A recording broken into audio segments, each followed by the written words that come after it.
ওয়ালাকাদ খালাকনাকুম সুম্মা সাওয়ারনাকুম। আল্লাহ বলেন, বান্দা আমি তোমাকে বানিয়েছি, আমি তোমাকে সাজিয়েছি, আমি সাজিয়েছি, বানাইছি আমি, সাজাইছি আমি। আরে বান্দা তুমি জানো তোমাকে বানাইতে গিয়ে প্রথম আমি রব্বুল আলামিন খাদ্যের উপাদান সারা পৃথিবীর থেকে প্রস্তুত করেছি। সেই খাদ্যের উপাদান বীর্যের ফোঁটা আকারে তোমার বাবার মধ্যে পৌঁছিয়েছি। সেই বীর্যের ফোঁটা নির্দিষ্ট একটা সময়ে তোমার মায়ের জরায়ুতে, রেহেমে আমি পৌঁছাইছি।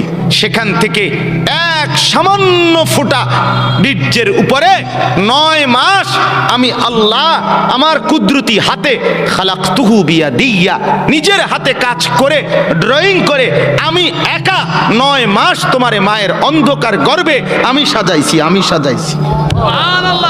ওই বান্দা তুমি জানো না, নাক আমি লাগাইছি, চোখ আমি লাগাইছি, কান আমি লাগাইছি, ঠোঁট আমি লাগাইছি, দাঁত আমি লাগাইছি, জিহ্বা আমি দিয়েছি, হাত আমি দিয়েছি, পাও আমি দিয়েছি।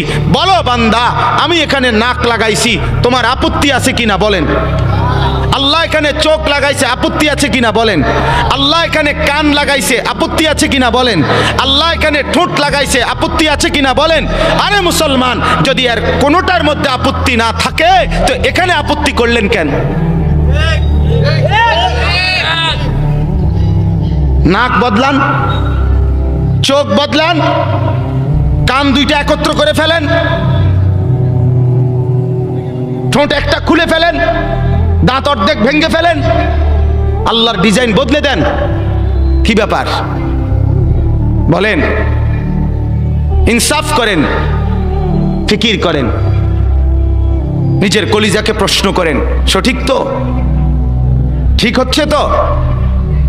আল্লাহ নারাজ হচ্ছে না তো?